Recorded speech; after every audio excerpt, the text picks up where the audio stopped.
Um, all right, so what I'm going to do is I'm going to go. I actually made a new calendar. This is interesting. This is so we have a bird's eye view of the next year, and we marked out in general what's going to happen. We hear a lot of reports of when the start of the recession is going to be, when's the end of the recession, um, and how to plan out your investments for the next year. I'm thinking um, Morgan Stanley says we're basically going to start a recession in January. Probably going to be over in June. It could be really severe. It could be. It seems like it's going to be severe. And if so, we're not going to have basically almost any growth for the growth companies. And for the high PE stocks, they're going to be taken down to a peg ratio of 1 if we have that kind of environment. But right around July or August, almost every stock that's been working until now is going to start basically working again. And we'll probably get back to normal in the stock market around January. So we're expecting really bad times for the first couple months of the year. And so what I did is I put our major dates that we have to keep in mind. Number one, triple witching. It's a very volatile day with the expiration of options. I have that here, here, here. And the holidays I have in purple. So we can keep an eye out for those and know those are going to help the market. And Fed meeting days are in blue. So we know the major days that there's going to be some volatility. And I marked the end of quarter window dressing with the purple. So it's going to be nice to have this bird's eye view. And it just seems like everyone on the news is saying we're going to have a really rough first 3 to 6 months of the year. So don't expect to buy the S&P and expect it to go up. It's basically going to be sideways, it seems. Right, so what I did is I mapped out, this is what we were talking about last year in the middle of June of last year. We were saying right when they said they're going to start raising interest rates, whenever the Fed reduces the liquidity, the stock market usually goes down. And I have an update to this chart, and we were expecting it, to go down as the Fed reduces the support for the economy. And it's starting. You can see we haven't really dropped a whole lot yet in the Fed's support for the economy, but the stock market has gone down a lot. So the Fed still has to reduce more, so we expect the stock market maybe to go down. If you trace this bottom to the bottom of 2008 and to the bottom of 2000, it's basically probably going to match where the stock market's going to go next. So that's the big picture to keep in mind. Okay, so I have a couple notes here about the 2-year, 10-year. They're up a little bit since last week, and that's not good. That's probably why the stock market's not been doing good this week.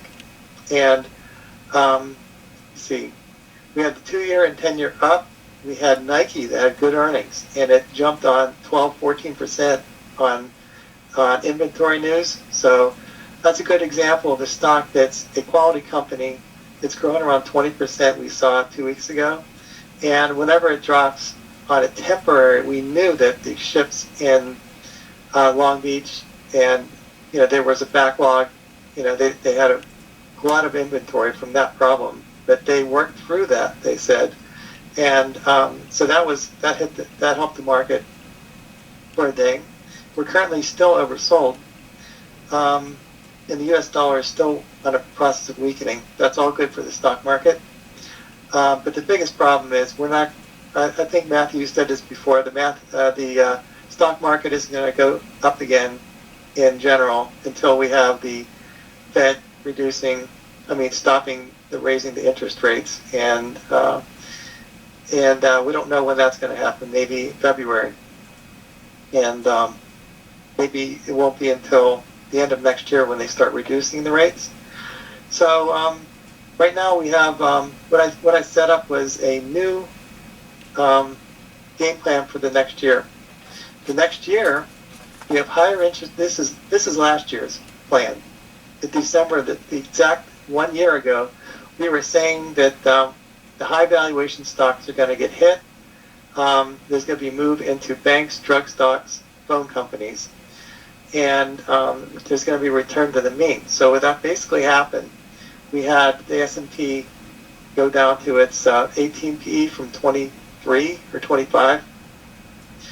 And so we're basically at the mean now for the S&P. And if you did buy bonds and interest rates go up, you would have lost money. And so if you bought a index fund, a bond index fund, you would be down 20% in average. So and the biotech drug stocks were the best performers this year. What I did was I put together a list of all of the, let me see.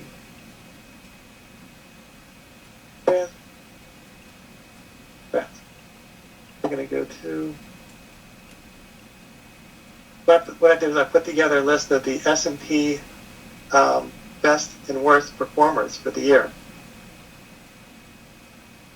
And made a little list. We did this last year, and the best performers were like the tech stocks. And the tech stocks were down this year. So now we're looking at some of the best returners, which were energy this year. Energy and health. I totally missed the energy move, the move in energy this year. So they were the top performers. Energy has been the worst performer before that.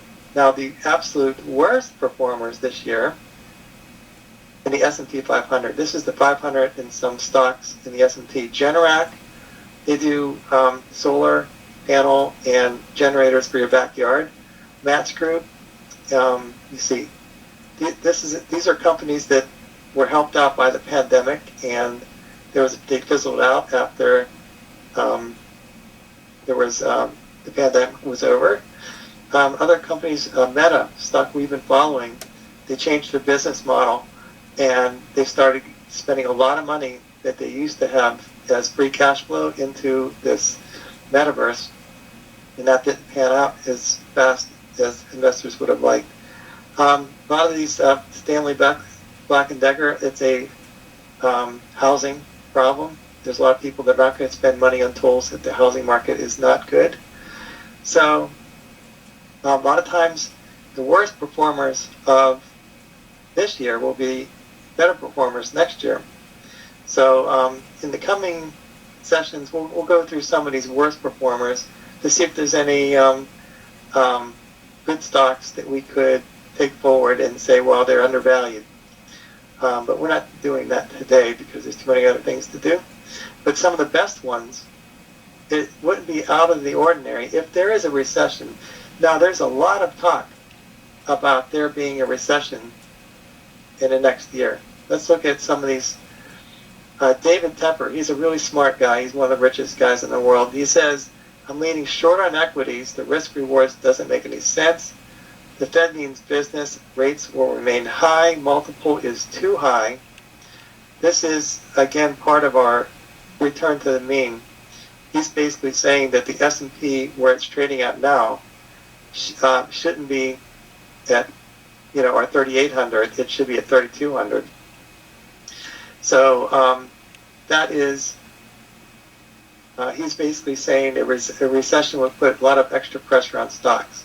So our plan for this year, when we look at our game plan for the year, rates might go higher a bit, 25 to 50 basis points higher for the next 6 months.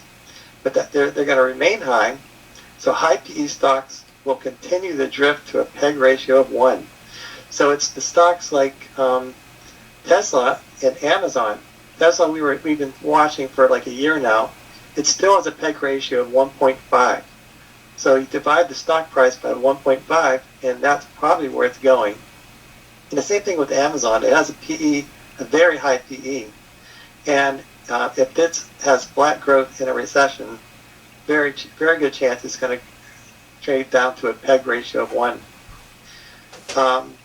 So the stocks that are fairly valued, like a PEG ratio of 1, an example is Alphabet. It's basically growing around 12%, and its PE after cash is around 15 or 14. So it's basically going to be trading range bound, most likely around that PEG ratio of 1, as long as it continues to have good earnings. And you see, okay, we got to keep in mind that peak interest rates will be around June. So if we look at our calendar, we're going to have a raise of interest rates here, maybe very small chance, but maybe another 25 there. So we're going to have like the highest interest rates we're going to get for a couple of years, probably right here.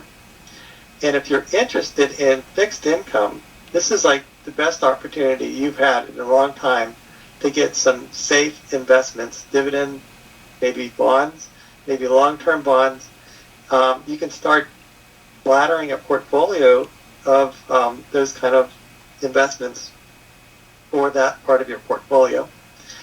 And so that's good to keep in mind. This date of maybe right here is when you can start putting a little bit, maybe if you have 10% of your money in fixed income, you might want to put a little bit in here, a little bit at this time, a little bit at this time. That'll give you good maturity dates and allow you to give if the rates go higher, then you can lock in better rates as the rates go higher.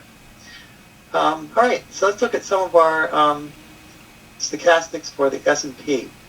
We can see that it's still in a downtrend, and we've been in a downtrend all year long, and we can't break out of it. So it looks like we're trending. We have another small little downtrend here, and the reason why we're tracking this is if we do have these short moves up, maybe to here next week, don't get faked out because we're still in a downtrend.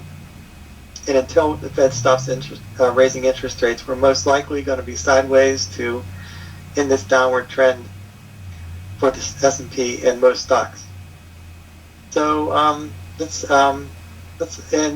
next, traditionally it's called a Santa rally, which there's a lot of seasonal factors where people are repositioning their portfolios.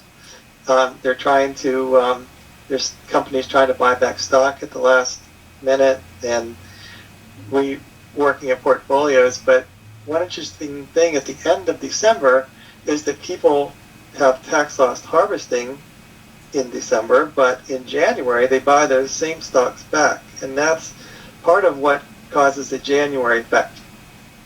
So let's look at the calendar here. In January, usually like the first week in January is, it's called a January effect because there's a lot of buying, forced buying for pension funds and other reasons. But right now we have a really bad situation where the Fed is reducing the amount of stimulus to the economy, raising the rates. So we don't know. We think it's going to be, everyone on TV says it's going to be a bad first 3 to 6 months of the year. We don't know, but let's look at other things we got in mind here. Okay. So our 2023 plan for the year ahead. Okay. So your best rates, we already said, is going to be around June or July. So if you're interested in like a 5% or 6% very close to guaranteed return, you might want to start looking into buying those bonds or fixed income investments right between now and June of next year. Stocks that will do good. There was an article we'll go over later on is what stocks do good in a recessionary environment. There are talks everywhere, really smart people saying there's a 90% chance of there being a recession, possibly hard recession next year. The stocks that do good in that environment are consumer staples, food, alcohol, utilities, healthcare, basic transportation, and maybe defense. And these are sectors that are going to be have a high demand regardless of price. So we were saying this year, for our portfolio we've been watching, Pepsi has done well. We've had Procter & Gamble doing well, utilities, healthcare stocks, almost all of them are doing good or to sideways and paying a dividend. So that theme will still work in the next 6 months or so. You see, lessons we learned from this year. What I did was I looked at all the things we've been saying all year long, and these are takeaways that lessons we've learned this year. When to start, we knew a year and a half ago, probably in June of last year, that we were, not June of the year before, that the interest rates were going to be increasing. So whenever that happens, I think what we got to do is we got to look at our portfolio and expect the stocks to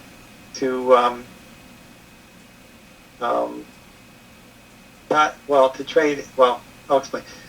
You have to expect the multiples of stocks to go down and the indexes. So I guess the best thing we could have done at that time, we knew the rates were going up, is to reduce a portion of our portfolios that had high PE ratios, that had high PEG ratios, and put that in the cash or conservative sectors, especially if you're getting towards your target for retirement. So that's the don't fight the Fed. We said that for a while, but still, the reason why you wouldn't do this is if you had a really big position and it really hurts you at tax time to take profits, then you might not do it because of that reason. But let's look at some of what we outlined for our lessons learned. For a Fed funds rate of 0 to 1%, you can have the S&P trading at a 25 PE, and a Fed's fund rate of 1 to 3%, the S&P might trade at 21 PE. Then as your interest rates, go up, the amount that you pay for a multiple goes down. So right now we're going into this 4 to 5%, and there's a very good chance that the S&P will correct to a lower price to earnings ratio. And that's similar for stocks. So whenever the Fed funds rate was 0 during the pandemic, Apple had a PE of 28 to 30. And as interest rates go up, you pay less for the multiples of stocks that you're willing to pay goes down. So if we have like a higher rate environment, Apple will probably trade at a PE of around 12. And same with Google. There's other examples. Google had a PE of 30 during the pandemic, and now people aren't paying as much. They're paying 14 PE. And another example is Procter & Gamble, and they had a PE of over 30 in the pandemic, and now people are probably willing to spend less. But it actually holds up better because it's one of those stocks that are in high demand during a recessionary time, and it has pricing power. Okay, so that's our theme for next year. It's a little bit the same of what we came up with last year. So let me see. Okay, so some of the other lessons we learned with Facebook. We didn't. Facebook changed their business model substantially. They changed their name. They're switching to concentrating on metaverse. That's an unproven technology, and that basically spooked investors. And as they started plowing money into an unknown entity, so we don't know if it's going to be paying off those investments. So that was one good. We should have raised the flag whenever the company started losing a lot of money and their cash flow was being funneled towards something that wasn't proven. And I expected the metaverse to be a sideshow, not the entire company. And whenever they switched to it being the entire company, that was probably what spooked a lot of investors out of the stock. So the other thing we learned here is higher interest rate environments are a good time to develop the fixed income part of your portfolio. So right now, even though it hurts the stock market, if you're interested in some guaranteed or near guaranteed returns, there's a lot more opportunities. And if you had some cash or investments ready for that, this would be a good time to start looking into that. Okay. Any questions on any of that? Great. I'm going to go over the sectors for the S&P. Market sectors. Let's see what's going up and what's going down today.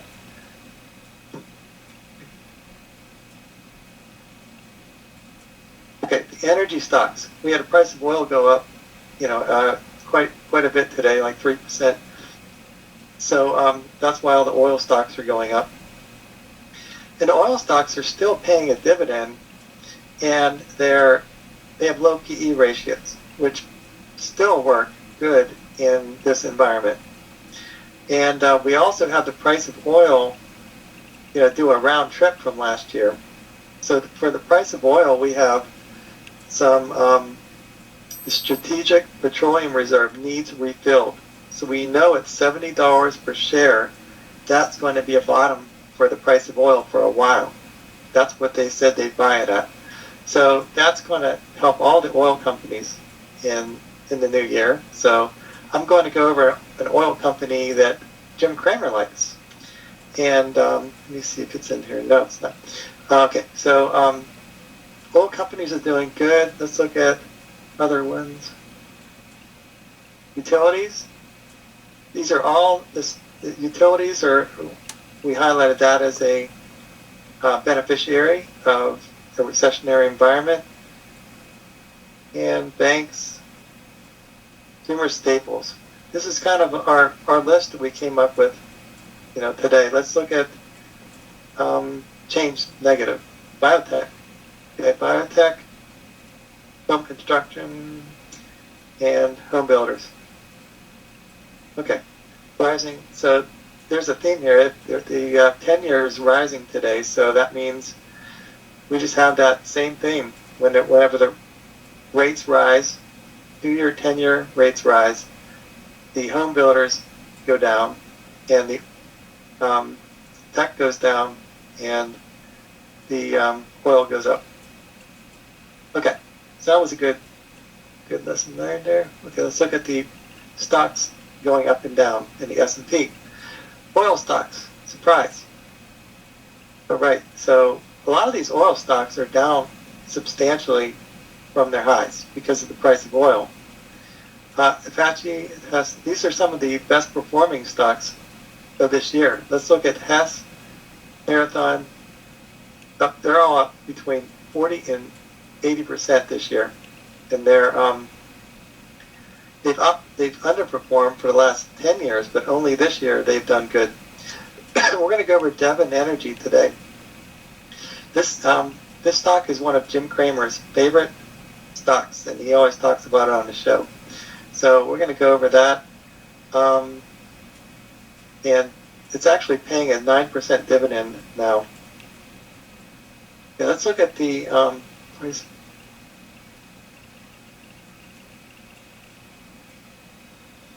Look at the price of oil.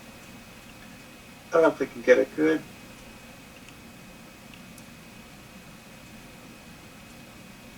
WTI. I guess that's the chart. We don't get a chart. Do we get a chart? 1 day, 1 year. Okay, so we can see August we went down to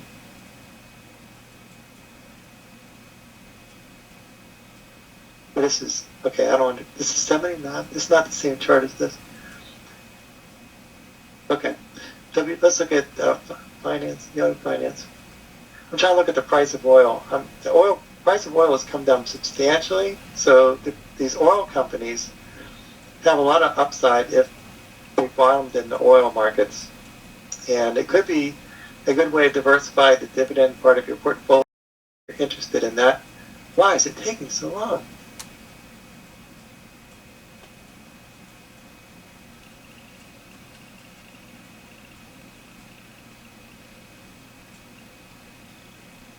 How about oil? We'll just look up this is OIH, Oil Services ETF. It's kind of similar to the price of oil. We'll just look at it in general, just to see.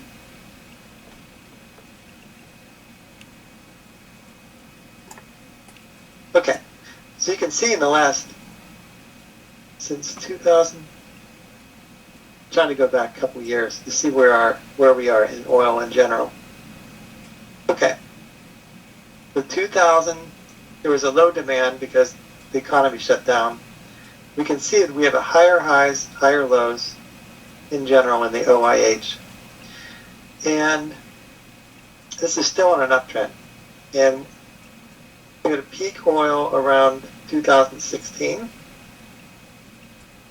So, okay, so I'll look into the oil companies to see if there's anything worth it in the coming days. But we're going to go over something called Devon Oil today, just because it's the stock that Jim Cramer likes, and it has a 9% dividend, which is pretty amazing. Okay, so let's go over some more of our numbers here. The price of oil is up 7% since last week. So we know $70 a barrel is a put. That means we know this U.S. government is going to buy a lot of oil at $70 a share. So if it ever goes back down to 70, we know there's an inherent buyer, that's a guaranteed buyer that's going to make the price of oil go up. And okay, so and it was 110 earlier this year. So there's a long way between where it's at right now, 79, and where it was a couple months ago. So maybe even if the Chinese economy opens up, that'll make the price of oil go up a lot. So that's one good catalyst for oil. Let's look at, there we are.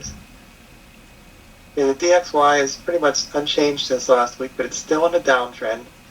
That's really good. As long as it continues to go down, we're going to have at least 10% better results in the major overseas stocks that do a lot of business overseas. Fear and greed index, we're at fear now. Okay, as we approach extreme fear, that's whenever it's a better time to buy than to sell. So we have to think opposite of what the market feels, because it's the worst of times. That's when you get the best buys. So let's look at the VIX. The VIX, we're still on complacency, relatively low. So people aren't really scared. We do have a high put to call ratio, meaning people are buying more puts now than ever, actually. So people are fearing a crash. And but the VIX is pretty complacent. We already talked about this note here. Okay, this Jeffrey Gunlock, he is a really smart guy in the fixed income world. He's raising every time he gives a talk on the TV, he says we're going to have a higher chance of a recession next year. So our talk today is basically assuming that we have a recession, and how to position what you're buying in a recessionary environment, or what to expect. So let me see. So we're keeping track of these. U.S. will face a recession. Anytime we see one of these notes, we update our calendar with where we think the recession is going to start and end, and that will basically help us with our expectations in the investments. Okay, so there was an article on Forbes, which is a pretty good magazine. They said, how can you find winners in this down market? And they said, in a recessionary environment, they went back and they looked at what stocks performed the best. And they said consumer staples, alcohol, utilities, healthcare, and basic transportation. And the theme for all these sectors is there's still a demand regardless of cost. People are still going to pay their utilities. They're going to buy their drugs. They're going to be buying their Tide and necessary items for their house, milk and food. So, and some stocks they carved out were J&J, Procter & Gamble, McDonald's, and Walmart. So we've been following some of those, 3 of them.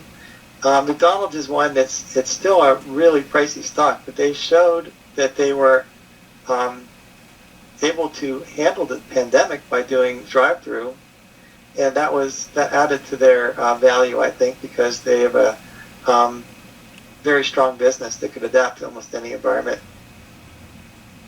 Okay, so what are the winners of this down market? So this year, some of the best performing stocks Forbes saw was Biogen. It's not up a whole lot. It's only up 8% this year, but there was positive news about Alzheimer's treatment.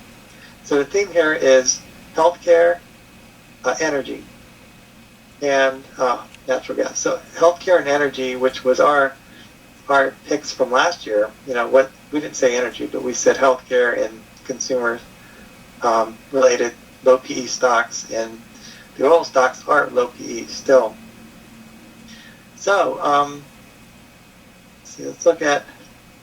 Okay, I just wanted to show an example of a stock that's really kicking it this year. It's in an uptrend, and it's at the bottom of its channel, and it's oversold. And so this is T-Mobile. They're actually taking customers away from AT&T and Verizon. The other thing that they're doing is they're taking customers away from Comcast because they're starting this in-home internet service for 5G. So that's another growth engine for T-Mobile. So they're becoming not only they are the largest phone provider in America, and they're going to be cutting into the sales of Comcast being an internet provider. So, and they also have one of the best services. They have the satellite. If you're in a bad part of the country, they have satellite service for free, I think, if you're a customer. So that is an awesome benefit. So they're becoming the best provider too. And they're down in the bottom part of the channel, which is very interesting. So this is one of the stocks I would think, for next year to look at for a telecom sector is one of the best stocks to own. And let me see. Okay, so this article says the S&P is likely to bottom out early next year in a terrific buying opportunity for investors. So likely to bottom out early next year. So he says low early next year, presenting you the jump. Okay, so we keep in mind these articles, and these guys, Mike Wilson's pretty smart, and the lesson learned from this article is we're going to keep a track. We have the first part of the year in yellow. We're not expecting the market to go up the first couple months of the year, and we expect it to be sideways to down. So the idea is the dollar cost in the positions, knowing we're going to be pretty much flat to negative the first couple months of the year. Or if you're already invested, if you have turbulence, like a 20% drop, don't let it shake you out, because at the end of the year, things will be back to normal. So another article, totally different. These two stocks are already in the buy zone. So they listed L3Harris and Ring Central as two stocks. Even if the S&P is likely to sink another 20% before hitting 3,100. So there's a lot of people saying that S&P will go down to 3,100. Jeffrey Gumlop said that. Morgan Stanley saying that. Let's look at what that means in the S&P. 3,100. Let's look. It's up a little bit today, the stock market. Okay, 3,100.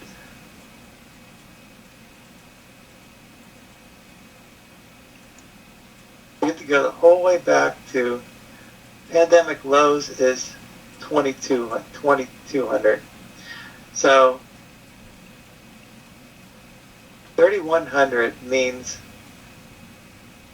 we'd go back to a time right out of the pandemic. That's basically wiping out all the gains from the pandemic lows.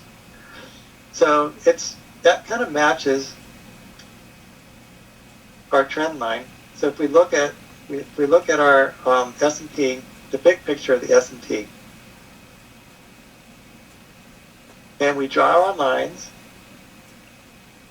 like this, right? And then we draw our lines like this. The next step lower, let's say if we have, this is 3,100 right here. Is it? Let's look. Where's 3,100? 3,100 is right there.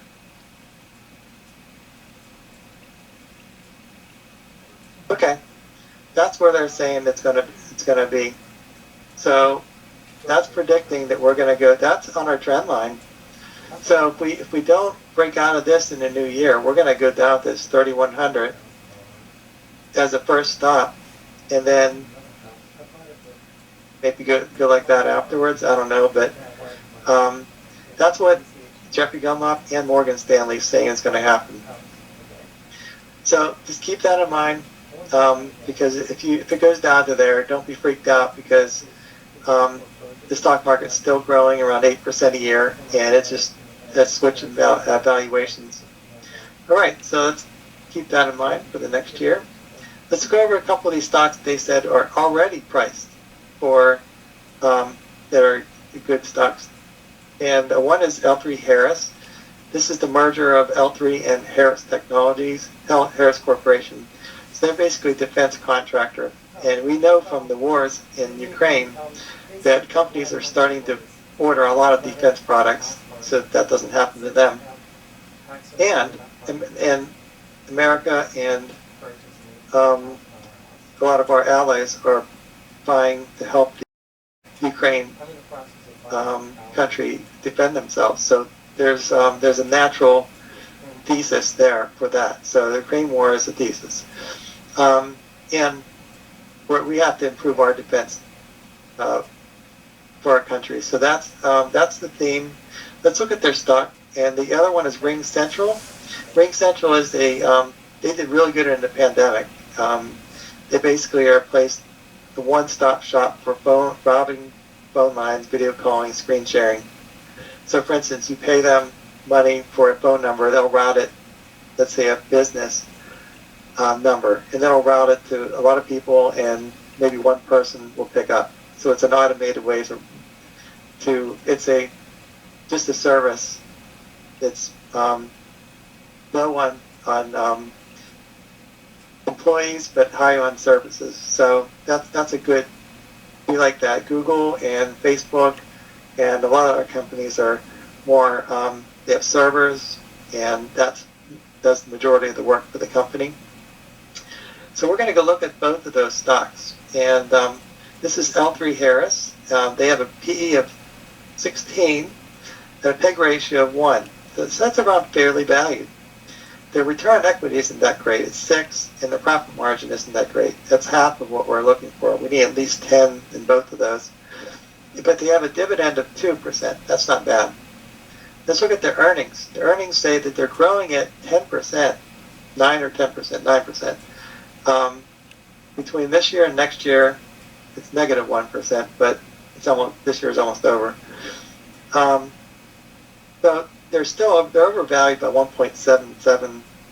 So the target, the way we should think about stocks with a PEG ratio above 1 is you divide the price by the PEG ratio. That'll give you the target per share in a worst market.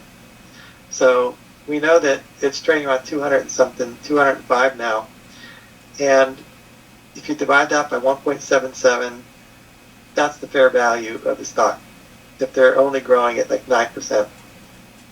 So anything that you own or looking at buying, look at the forward growth rate, see if it's fairly valued. If not, be ready for that stock to go down to PEG ratio of 1.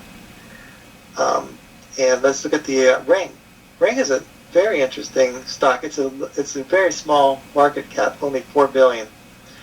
So its PE ratio is 12, and it doesn't have a profitability or return on equity, so that's not good. So a lot of times companies have to grow into those numbers, so we can't trust this 100% right now. But when we look at the earnings estimates, it's in a straight line up. It's exactly what we like. We like this here, a straight line up. So it's been profitable all throughout the pandemic and in a straight row up from there. And it's not really faltering at all. It's in a straight line, the same growth rate. So right now we can see it's growing at 30%, 18, 19. Let's say an average is 22%. And the PE is 12, meaning the PEG ratio is 0.5. So it's 2 times undervalued. The problem with small companies is that they're not as reliable, and if the economy contracts in a major way, they're going to be affected, regardless of what this growth rate says. But so the target is $66 a share. So if it's a half undervalued right now, then you double the price of the stock, and it should be 66. And that's like right now. This is like the perfect. This is what Peter Lynch loved to see whenever he looked for stocks. He liked this. He looked at this chart, the price of the stock versus the earnings, and whenever the price of the stock goes down and the earnings remain going up in a straight line, that's a sign of a good situation. And that's what made his Magellan fund, go up 25% over time.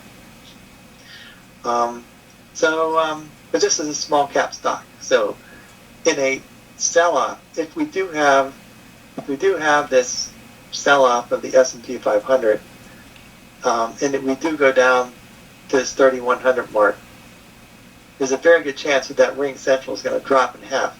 And that if it does, then it'll be 1/4, the value it should be, if all else remains the same. So we'll keep an eye on this one, because this seems like a really good undervalued situation. But as with any very small cap stocks, it's unreliable and at the mercy of the overall economy. Okay, there's another stock that I'm going to review. It's Devon. I'm going to start looking into some oil stocks now, because the price of oil is down substantially from earlier this year. We might have a chance to get some high dividend paying stocks that have low PE ratios that matches what we're looking for next year, and that are undervalued. And this one says a PEG ratio of 0.4. So according to Yahoo, it's half undervalued. It has really good numbers for profit margin and return on equity. The one major problem with any energy stock is that they're at the mercy of the price of oil. So if the price of oil goes down to $10 a share, or $10 a barrel, the profitability is not going to be as good as estimates. So right now you can see with the annual earnings estimates that it's all over the place. It's growing a little bit between this year and next year, but then it's supposed to go sideways to down for the coming years. So, and this is very similar to what we are looking at with ExxonMobil, is that the analysts are basically saying that, I guess they might be predicting the price of oil. I don't know, but that doesn't seem, that's definitely not a growth stock. It's, maybe these are wrong, or maybe they're just trying to estimate the price of oil going forward in a recession, because we know from some of our articles before, the price of oil goes down maybe $60 or $70 a share when there's there's a severe recession. So we'll keep an eye out on this Devon Resources, because I think every other day Jim Cramer says something nice about it on his show. So, but it yields 9% right now. So if you have a stock that's yielding 9%, and you need a certain portion of your portfolio to have, income, you want to look for a company that has consistent earnings.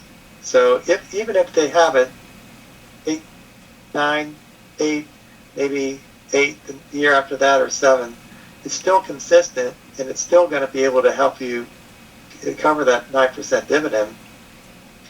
So we'll watch these out years in the coming sessions to see if this stock does the earnings projections go up with the price of oil. But I'm not an expert in this oil. It doesn't seem like these stocks, the oil stocks, like last week we had ExxonMobil, it had a very similar earnings estimates projection. So we'll watch this and see if Jim Cramer's right on this. Okay, so we have the fear in the market. This is one of our last slides. We have a fear in the market right now, and the you have to be willing to go through this despair phase. If we do go down to 3,100, like Jeffrey Gundlach and Morgan Stanley says we're going to go, you got to be willing to go through this despair phase, which is everyone gives up on everything, and they're going to throw out the baby with the bathwater. When everyone's doing that, we're going to be looking at these Devon Energies. We're going to look at the Ring Centrals. We're going to look at their growth rate and say, does this story still work in that environment? And when everyone's throwing these away, we're going to be saying, well, the earnings estimates aren't changing, and it's now 1/4 the value it should have been. But you have to be willing to, take this panic situation every now and then for a long-term investor. And I think Charlie Munger says that's part of being an adult investor. You got to be willing to handle volatility to be, a winner in investing. All right, so we went through Devon Energy, and the last thing to bring up is January and December are traditionally good months for the market. However, in this situation, with the Fed reducing their stimulus and they're increasing interest rates, it's going to be like yellow for the next half a year, 6 months. So we don't know what's going to happen. I think you can throw this all out the door. I think that's it. Are there any questions? Anything you wanted to go over?